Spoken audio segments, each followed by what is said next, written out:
ముందుగా మీడియా మిత్రులందరికీ, electronic and print మిత్రులందరికీ, అలాగే ప్రకాశం జిల్లా ప్రజలందరికీ దసరా శుభాకాంక్షలు.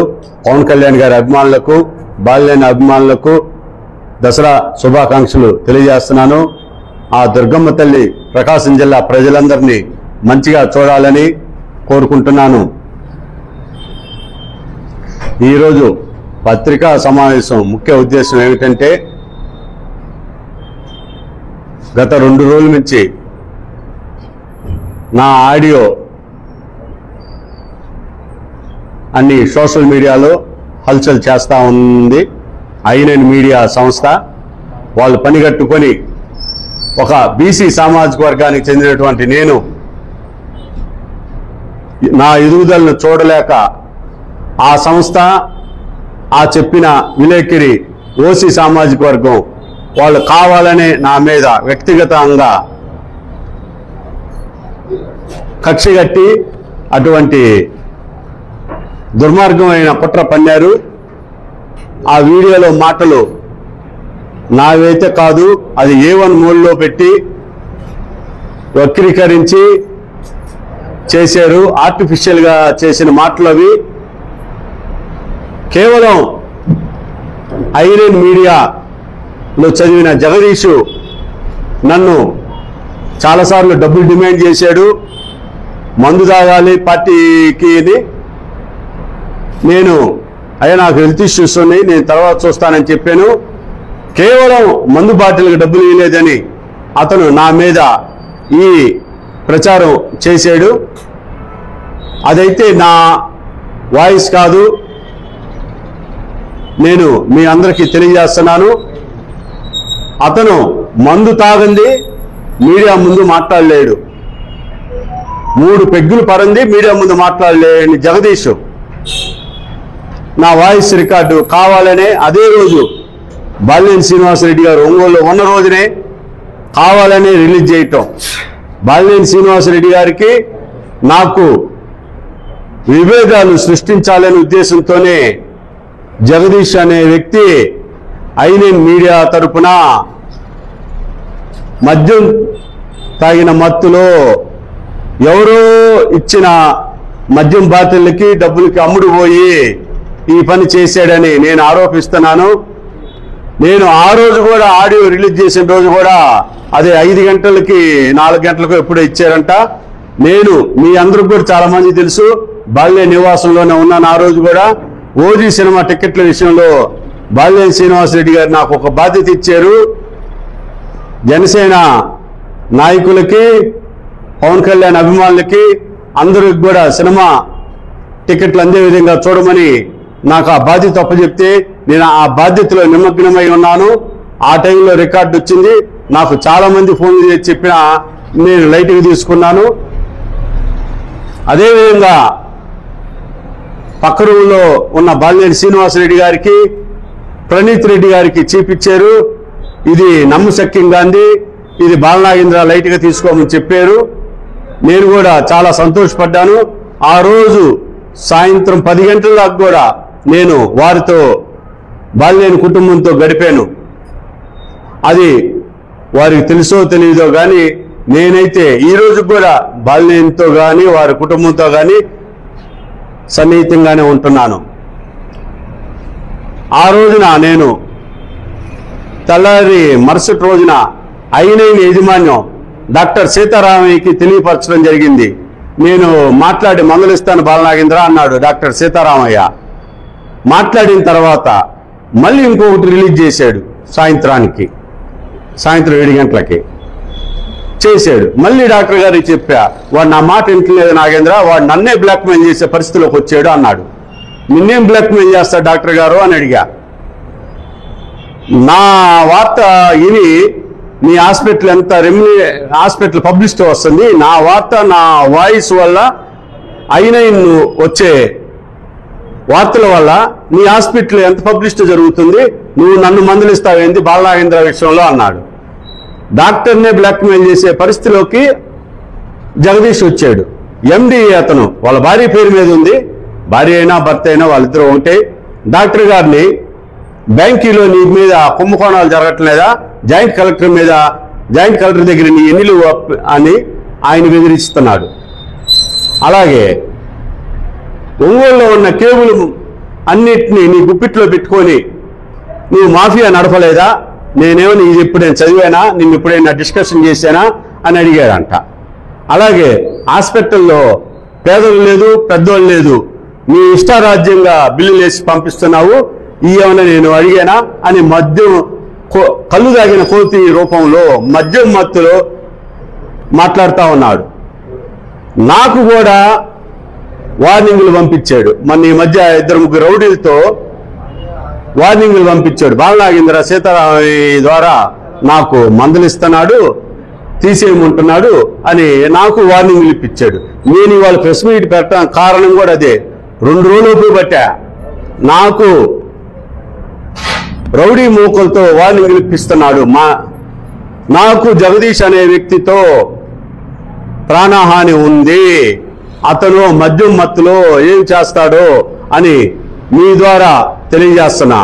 అలాగే ఇంకొక ఛానల్ అతను చేశాడు, కిరణ్, వాడు చిన్నప్పటి నుంచి నా శిష్యుడు, కాలేజీలో నా జూనియరు.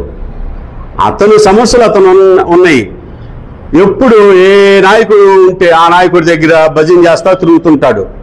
అతను వేసాడు ఒకసారి, నేను మాట్లాడా, కిరణ్ ఏందమ్మా ఇది సంస్కారమా అని అడుగువా, ఆపేశాడు. బాగానే ఉంది, ఏమున్నట్టు నన్ను అడుగు, నేను చెప్తా అది నా వాయిసా కాదా, నా ఎవరిని అడగాలి కదండి. ఇప్పుడు ఎవరు నేను గిట్టనోళ్ళు చేస్తారు, పత్రికా ధర్మం ఏంది, మీడియా ధర్మం ఏంది, ఇట్లా వచ్చిందండి మీ మీద, ఇది వాస్తవా కాదా మీరు చెప్పండి అని అడుగుతారు, వివరణ ఇస్తారు. దాంట్లో ఏంది వాస్తవం అవాస్తవం అనేది తెలియపరచడం చెప్పటం మా ధర్మం, ప్రజానీకాన్ని తెలియపరచడం మీ ధర్మం. అవన్నీ వదిలేసి వన్ సైడ్గా చేయటం ఎంతవరకు ధర్మం.